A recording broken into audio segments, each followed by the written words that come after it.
পরীক্ষিত মহারাজ পরমহংস শিরোমণি সুখদেব গোস্বামীকে বললেন যে ভগবান সূর্যদেবের সম্পর্কে আমি কিছু জানতে চাই। আমরা ঘুমের থেকে উঠে সূর্যদেবকে একটা থালার মতন দেখে, একটা কাঁসার থালা, যত বড় তত বড়। বাস্তবে কিন্তু তত বড়ই। অতএব সূর্যদেব সম্পর্কে আমি জানতে চাই যে সূর্যদেব হলেন আমাদের একজন দেবতা। সূর্য সম্পর্কে আমাকে কিছু জ্ঞান আপনি প্রদান করুন। পরমহংস শিরোমণি সুখদেব গোস্বামী পাদ বললেন, দেখো, কশ্যপ ঋষির 13 জন স্ত্রী ছিলেন। 13 জন স্ত্রী হইতে সর্বপ্রথম স্ত্রীর নাম ছিল অদিতি। অদিতি হইতে সমস্ত দেবগণের জন্ম হয়েছে। এই সমস্ত দেবগণের মধ্যে অদিতির 12 জন পুত্রকে দ্বাদশ আদিত্য বলা হয়। আদিত্য শব্দের অর্থ সূর্যও বোঝায়। তার মানে সূর্য 12 জন। এক এক মাসে এক এক সূর্য আসেন, কিন্তু আমরা বুঝতে পারি না। আমরা সবাইকে একই সূর্য বলে মনে করি। বলেছেন, বলছেন যে এক এক মাসে এক একজন সূর্য আসেন। তো এই 12 জন সূর্যের নাম কি কি? প্রথমে হলো বিভূষণ নামক সূর্য, তারপরে অর্যমা নামক সূর্য, পুষ্যা নামক সূর্য, ত্বষ্টা নামক সূর্য, সবিতা নামক সূর্য, ভগ নামক সূর্য, ধাতা নামক সূর্য, বিধাতা নামক সূর্য, বরুণ নামক সূর্য, মিত্র নামক সূর্য, ইন্দ্র নামক সূর্য এবং বামন নামক সূর্য আছেন। আমরা বুঝতে পারি না।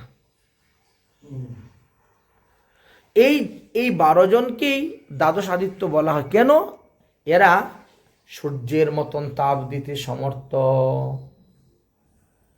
ভগবান শ্রীকৃষ্ণ যখন কালীয় নাগকে দমন করেছিলেন, তো কালীয় নাগকে দমন করার পরে জলের নিচ থেকে উঠলেন, শরীর একেবারে ঠান্ডা হয়ে গেছিল। ভগবান শ্রীকৃষ্ণের সব সখাগণ তখন সূর্যদেবদেরকে আহ্বান করেছে, সূর্যদেব আপনি আসুন, এসে তাপ প্রদান করুন। তখন ওখানে 12 জন সূর্য একসঙ্গে এসে তাপ দিয়েছিলেন কৃষ্ণের শরীরকে গরম করার জন্য, যার কারণে আজও পর্যন্ত দ্বাদশ আদিত্য টিলা নাম। মদনমোহন মন্দির নাম দ্বাদশ আদিত্য টিলা। কেন? ওই দ্বাদশ আদিত্য এখানে উপস্থিত হয়েছিলেন।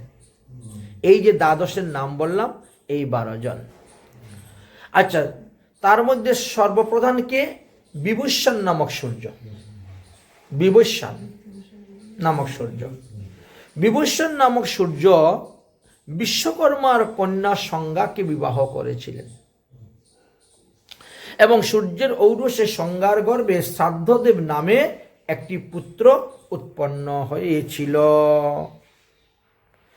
এই শ্রাদ্ধদেবকে আমরা বৈবস্বত মনু বলি। বিভূষণ নামক সূর্যের পুত্র বৈবস্বত, কিন্তু তার আসল নাম শ্রাদ্ধদেব। তারপরে যম আর যমুনা, যমজ সন্তান জন্ম নিল। এরা সূর্যদেবের পুত্র কন্যা, যম এবং যমুনা। সূর্যদেবের যে তেজ, যে তাপ, সংজ্ঞা সহ্য করতে পারত না। 3টা সন্তান জন্ম দেওয়ার পর সংজ্ঞা একেবারে ক্ষীণ হয়ে গেছিল। সে সহ্য করতে পারছে না সূর্যের তাপ। তখন সে তার নিজের ছায়া থেকে এক নারী সৃষ্টি করেছে, করে বলছে তুই থাক, থেকে সূর্যের সেবা কর, আমি কিছুদিনকে তপস্যা করি, তপস্যা করে শক্তি অর্জন করব, তারপরে আমি আসবো সূর্যের সেবা করবো। আমি পারছি না, অতএব আমি চলে যাচ্ছি বাপের বাড়ি তপস্যা করার জন্য। কিন্তু এই কথা কাউকে বলবি না, গোপন। ভুলেও কখনো প্রকাশ করবি না, কথাটা যেন গোপন থাকে। আমি যখন আসব তখন তোমার অবসান আরাম, তুমি তো আমারই ছায়া। অতএব মানে সংজ্ঞার মতন চোখ, নাক, হাত, মুখ, পা, কথাবার্তা, চলাফেরা সব দ্বিতীয় একেবারে। সূর্যদেব পর্যন্ত বুঝতে পারেন নাই, হ্যাঁ, যে ওটা আমার আসল স্ত্রী নয়, ওটা আমার স্ত্রীর ছায়া, মানে নকল স্ত্রী আছে, বুঝতে পারেন নাই। তিনি পূর্ব থেকে সংজ্ঞাকে যেভাবে ভালোবাসতেন তাকেও সেইভাবেই ভালোবাসছেন, ভালোবেসে তার সঙ্গে জীবনযাপন করতে শুরু করেছেন। এতে কি হলো, কিছুদিন পরে ওই ছায়া গর্ভবতী হয়ে গেল এবং ছায়ার গর্ভে দুটি সন্তানের একটি কন্যা জন্ম নিল, শনি আর শার্বণী। এই যে নবগ্রহের মধ্যে শনি, ইনি সূর্যদেবের পুত্র, শনি জন্ম নিলেন। আর শার্বণী মনু, ইনি একজন 14 জন মনুর মাঝে একজন মনু জন্ম নিয়েছেন। আর তপতী নামে একটি কন্যা সন্তান জন্ম নিল। তাহলে আগে যমুনা এক কন্যা, আর এখন তপতী এক কন্যা। তাহলে সূর্যদেবের 2 কন্যা, আর আগে ছিল 2 পুত্র, আর এখন 2 পুত্র, 4 পুত্র, 4 পুত্র আর 2 কন্যা সূর্যদেবের। ধীরে ধীরে ধীরে ধীরে সংসার বাড়তেছে, ছেলেমেয়েরা বড় হচ্ছে। একদিন কোনো একটা বিষয় নিয়ে ওই ছায়া আর যমের মধ্যে লেগে গেছে ঝগড়া। ছায়া মানে শনির মা আর যমের মধ্যে লেগেছে ঝগড়া, সংজ্ঞার ছেলে। ঝগড়া লাগে, কথাবার্তা বলতে বলতে যমের হয়ে গেছে রাগ, মেরে দিয়েছে লাথি। হ্যাঁ, জানতো, ও তো জানতো আমার মায়, ও তো মনে হলো আমার মাই, লাথি মেরে দিয়েছে। তখন ওই ছায়া রাগ হয়ে গেছে, ও আমি তোর মা নাই বলে তুই আমাকে লাথি মেরে দিলি। মানে এতদিন পরে কথাটা প্রকাশ হয়ে গেছে। হ্যাঁ, আমি তোর মা হলে কি লাথি মারতে পারতি? আমি তোর মা নয় বলে তুই আমাকে লাথি মারলি, তো যা, আমি তোকে অভিসম্পাদ দিলাম, তোর পা দুটা গুদা হয়ে যাক। জমের পা কিন্তু মোটা মোটা একেবারে গুদার মতো, বলেছেন। এখন তো জম বসে কান্না শুরু করে, ও মা, ও বাবা, পায়ের ব্যথায় চলতে পারছে না, হাঁটতে পারছে না, কান্না শুরু করে দিয়েছে। সূর্যদেব তো সন্ধ্যার সময় বাড়িতে এসেছেন। সন্ধ্যার সময় বাড়িতে এসে দেখেন ছেলে বসে কান্না করছে। কিরে জম, তুই কান্না করছিস কেন? মা আমাকে অভিসম্পাদ দিয়েছে, আমার পা মোটা মোটা হয়ে গেছে। মায়ের অভিশাপ কখনো ছেলেদের গায়ে লাগে না, ছেলে মেয়ের গায়ে লাগে না। যতই রাগ করুক আর যতই গালি দুক, তুই মরে যা, মরে যা, মরিস না কেন, কিচ্ছু হবে না। হ্যাঁ হ্যাঁ, মায়ের অভিসম্পাদ কখনো ছেলে মেয়েদের গায়ে লাগে না। তাহলে এই রমণী কে? সূর্যদেবের মনে সন্দেহ হয়ে গেল, ও যদি তোর মা হতো তাহলে তো অভিসম্পাদ কাজে লাগতো না। এইবার গিয়ে ধরেছে, এই তুমি কে? তুমি আমার স্ত্রীর রূপ ধারণ করে এতদিন ধরে আছো, আমার স্ত্রী কোথায়? সংজ্ঞা তখন তো সত্যি কথা বলতে পারত যে আমি তো ছায়া, আমাকে সংজ্ঞা সৃষ্টি করে ছায়া রূপে আমাকে রেখেছিল, আমি আছি। আর ছায়া তো ওর বাপের বাড়ি গিয়ে ভোজন করতেছে, এই ঘটনা এইবার মাথায় ঢুকলো। সূর্যদেব পর্যন্ত বুঝতে পারলেন না। সূর্যদেব তখন একেবারে রেগে শ্বশুর বাড়ি রওনা, দৌড়। সংজ্ঞা সংজ্ঞা সংজ্ঞা বলে ডাকতে ডাকতে একেবারে শ্বশুর বাড়ি।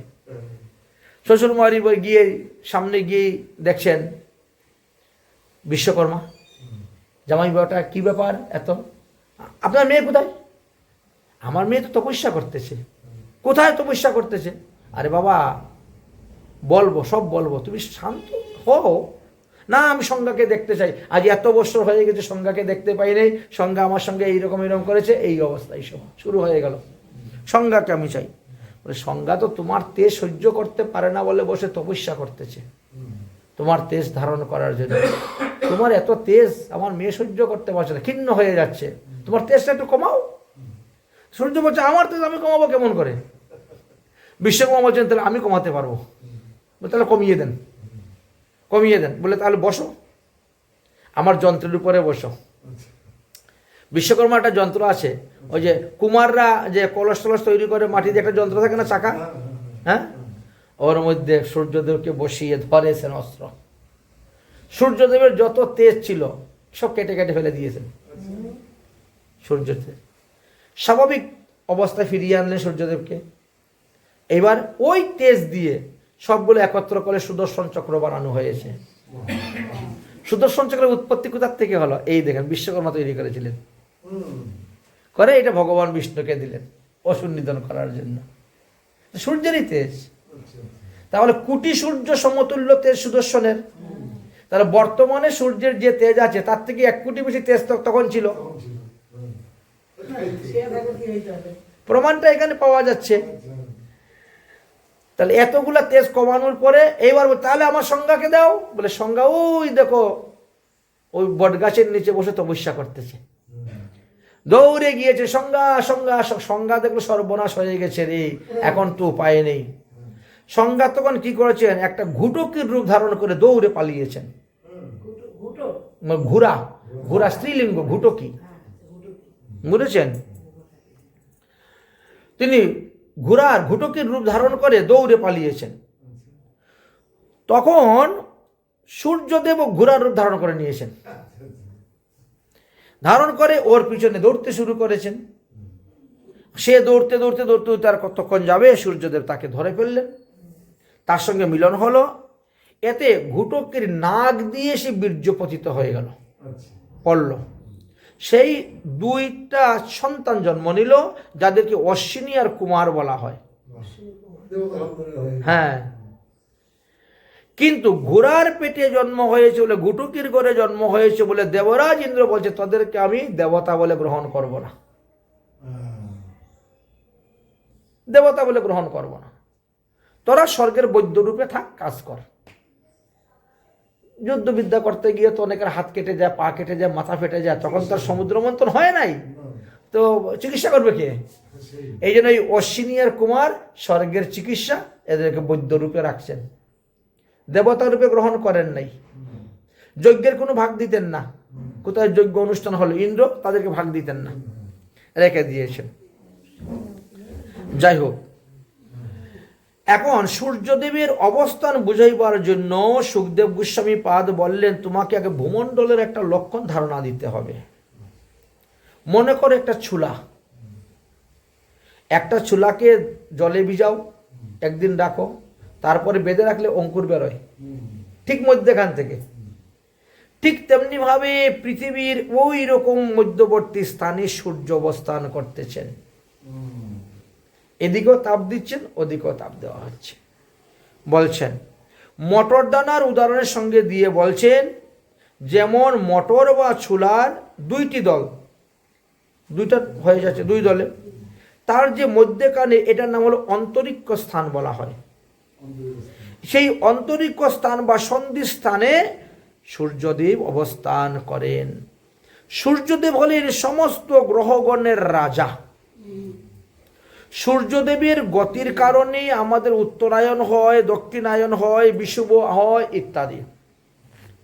সূর্যদেবের গতির উপর নির্ভর করে আমাদের বৎসর, সংবৎসর, পরিবৎসর, ইদাবৎসর, অনুবৎসর ইত্যাদি নাম হয়ে থাকে।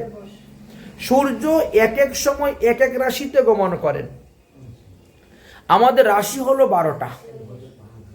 সূর্য এক এক রাশিতে এক এক সময় গমন করে থাকেন। সূর্য যখন মেষ রাশিতে গমন করেন তখন বলি আমরা বৈশাখ মাস। সূর্য যখন বৃষ রাশিতে গমন করেন তখন জ্যৈষ্ঠ মাস। সূর্য মিথুন রাশিতে গমন করলে আষাঢ় মাস। সূর্য কর্কট রাশিতে গমন করলে শ্রাবণ মাস। এইভাবে কিন্তু আমাদের গণনা চলে। জ্যোতিষশাস্ত্র অনুসারে কিন্তু গণনাটা একরকম, আর আমাদের বাংলা বঙ্গাব্দ অনুসারে গণনাটা অন্যরকম।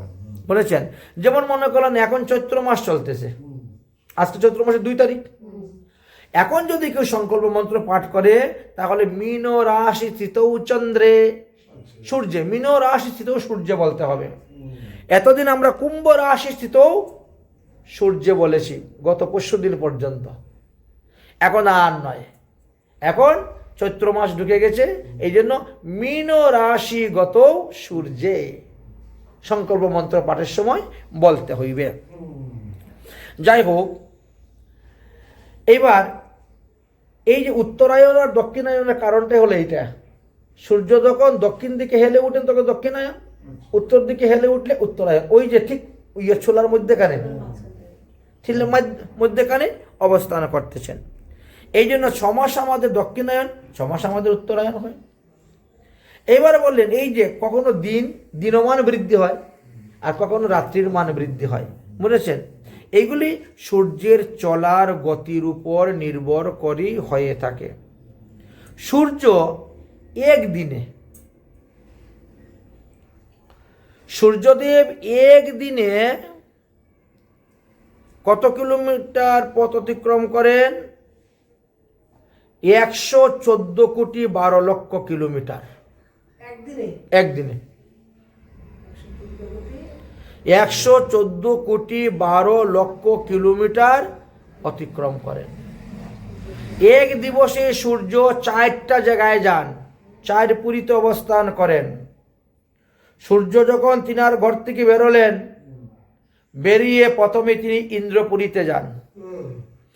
ইন্দ্রপুরীতে যান, সেখান থেকে জমপুরীতে যান, বুঝেছেন?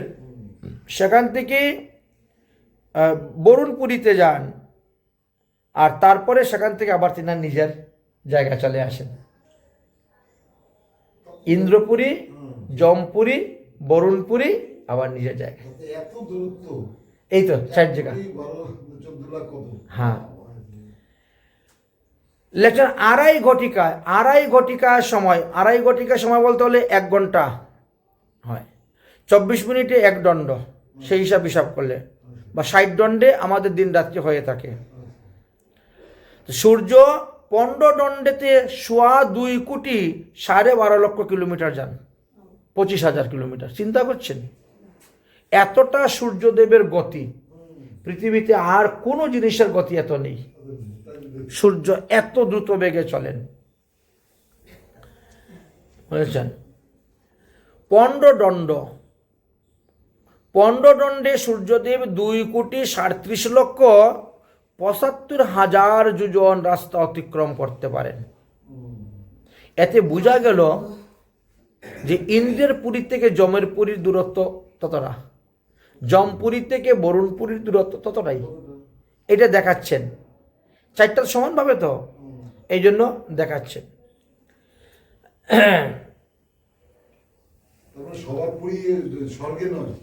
হ্যাঁ, না না না না, আমরা মারা যাওয়ার পরে সবাই যে স্বর্গে যাবো মন নয়।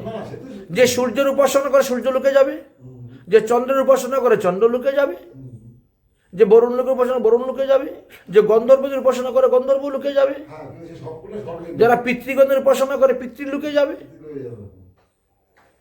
অতএব আমাদের যাওয়ার জায়গা কিন্তু অনেক আছে, তবে যেখানেই যাও না কেন আব্রহ্ম ভুবনাথ লোকাত, ব্রহ্মলোক পর্যন্ত যেখানেই যাবে সেখান থেকে ঘুরে আসতে হবে। যদি একবার গোলকে যেতে পারো তাহলে আর ফিরে আসতে হবে না।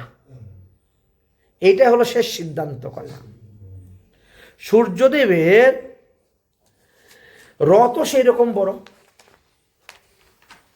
উনি যেমন বড় তিনার রথটাও সেই রকম বড়, বিশাল বড় রথ।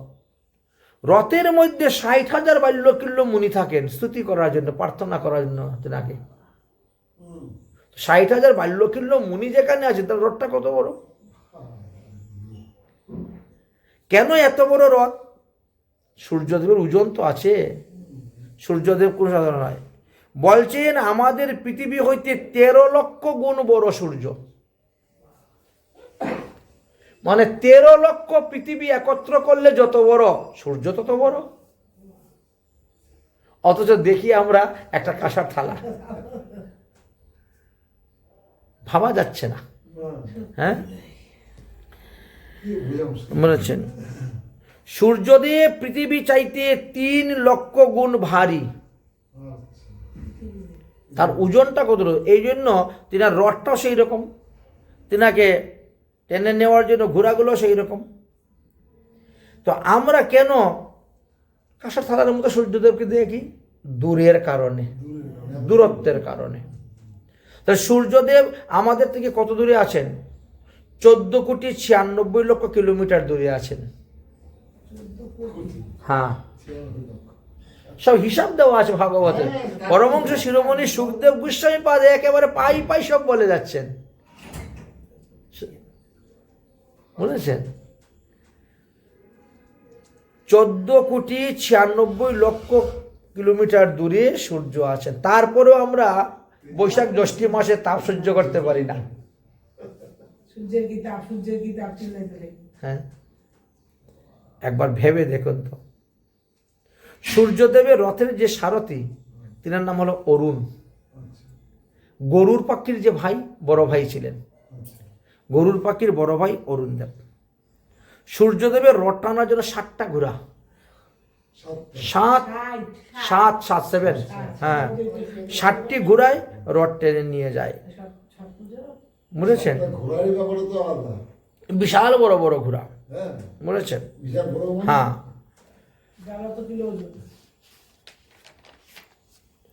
সূর্যদেব এক এক মাসের কার্য নিবারণ করার জন্য এক একজনকে সঙ্গে করে নিয়ে আসেন।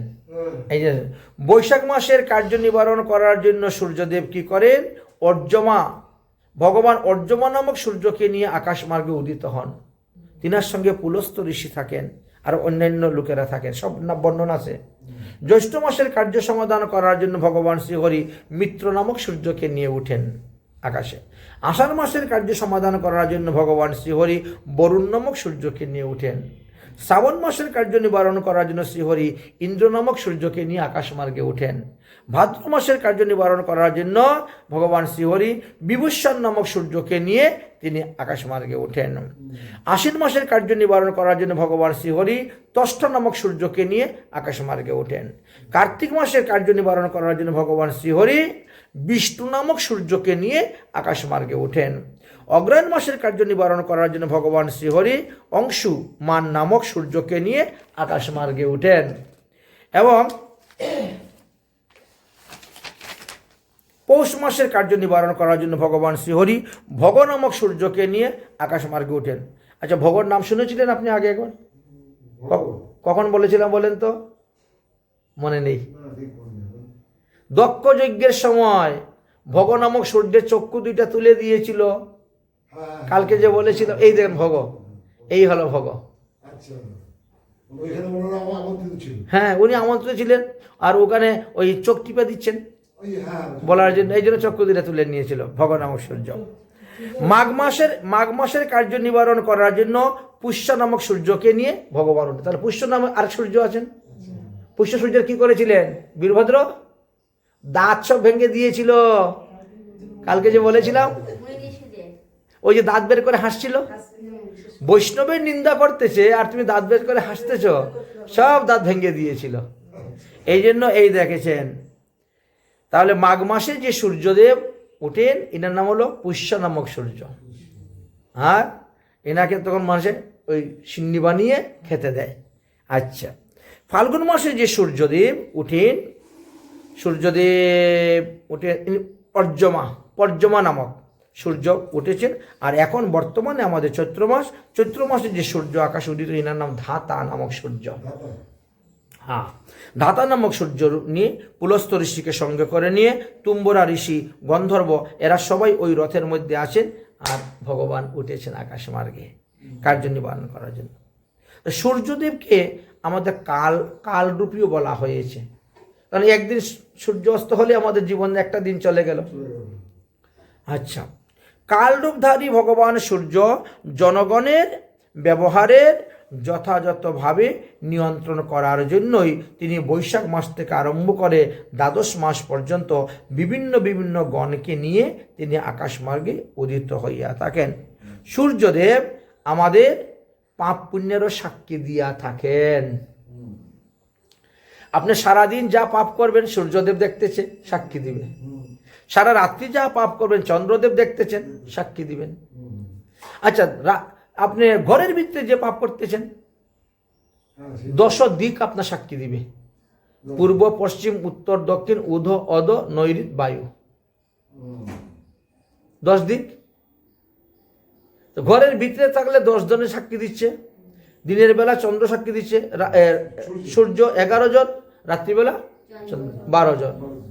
এইবার জলের ভিতরে ডুব দিয়ে স্নান করেন, সেখানে পাপ করেন। জলের নিচে বরুণ দেব সাক্ষী দিচ্ছেন। হ্যাঁ, জলের অধিষ্ঠাত্রী দেব বরুণ দেব 13 জন।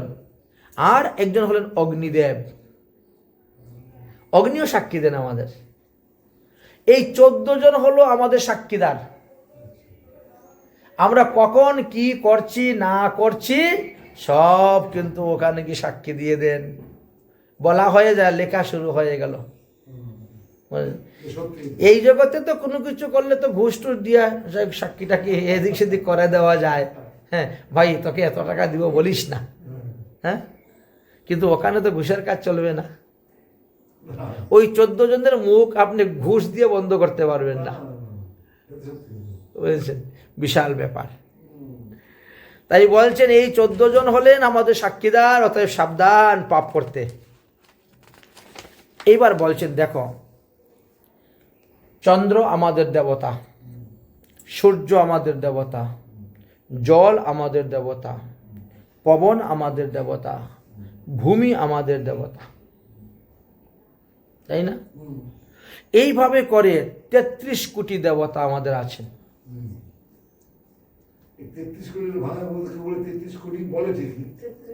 কারণ দেখেন প্রতিটা যুগে যুগে প্রতিটি মন্বন্তরে দেবতাদের আবির্ভাব হচ্ছে নতুন নতুন। এক একটা মন্বন্তরে এক একজন ইন্দ্র হচ্ছেন, এক এক দেবতা দ্বারা আবির্ভাব হচ্ছেন। তাহলে কত কত কল্প চলতেছে।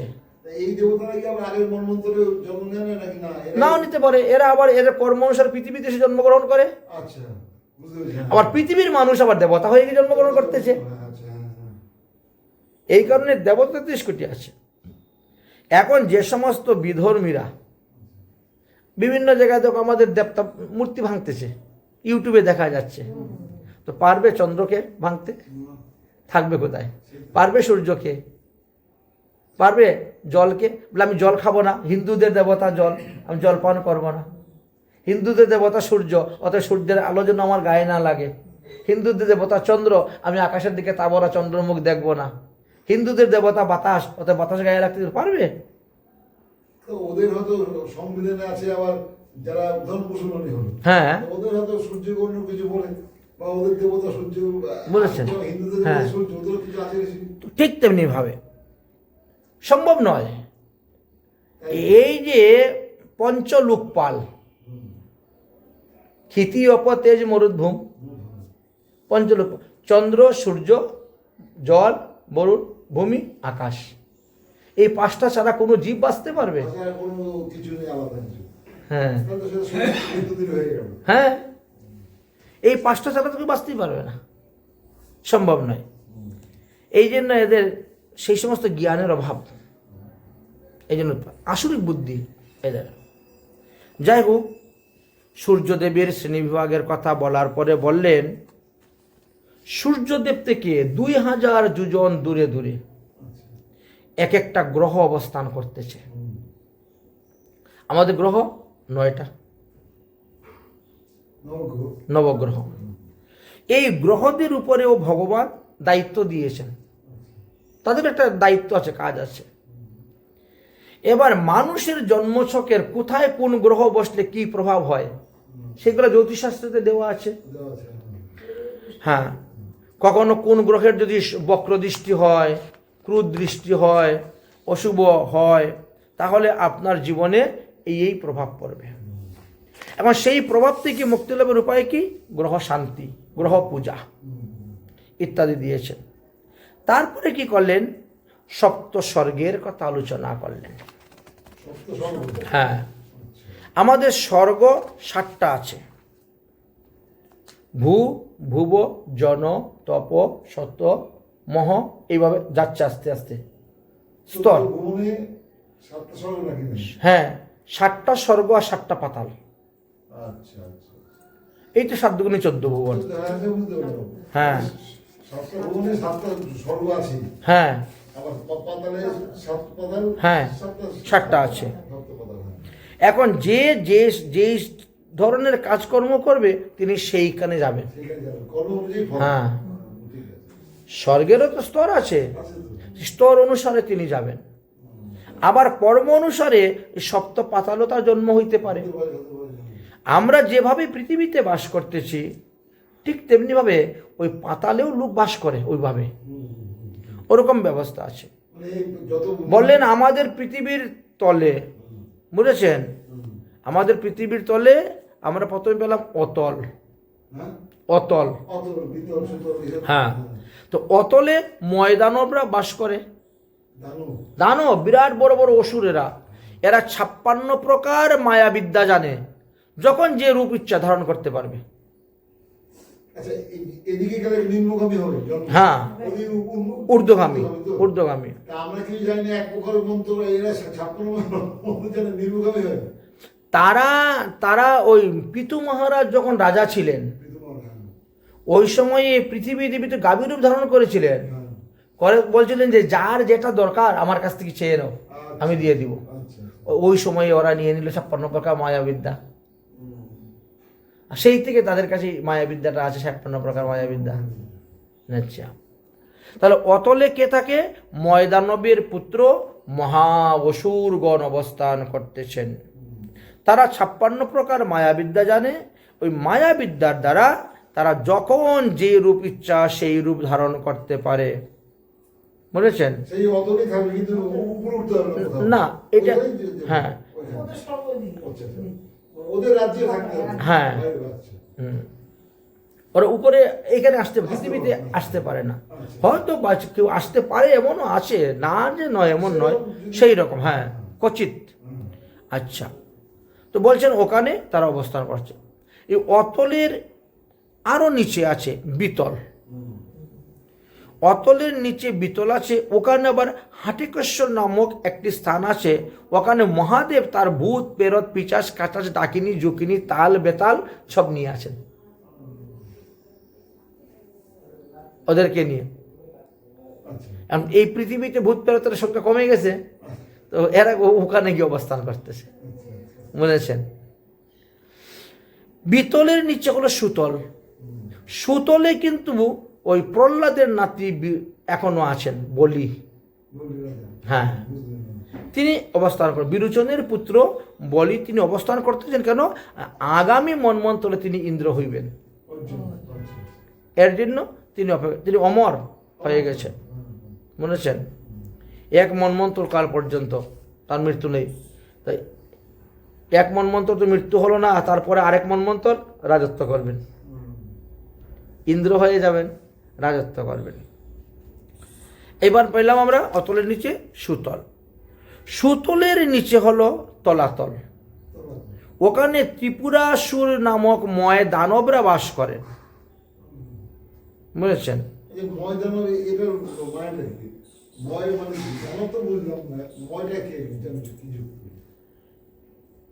ময় দানব, এখন এটা 2টি অর্থ হইতে পারে। আচ্ছা। যেমন এক হলো ব্রহ্মার কানের ময়লা থেকে অসুরের উৎপত্তি হয়েছিল, আচ্ছা। ওই ধরুন ময়লা জায়গা সেই থেকে এসে ওদের বংশ পরম্পরা অনুসারে আসছে। আচ্ছা, এবার বলে যে তলাতলের নিচে হলো মহাতল। মহাতলে সর্পগণ অবস্থান করে, বড় বড় ফনাধারী সর্পগণ। এরা কারা? বলছে কদ্রুর পুত্র। হ্যাঁ, কদ্রু, কশ্যপ ঋষির এক স্ত্রীর নাম কদ্রু ছিল, তার থেকে এরা বিশাল বড় বড় ফনাধারী সর্পগণ বাস করে। এই মহাতলের নিচে হলো রসাতল। ওই রসাতলে দৈত্যরা বাস করে, রাক্ষস, দৈত্য, দানব, অসুর, আলাদা আলাদা কিন্তু।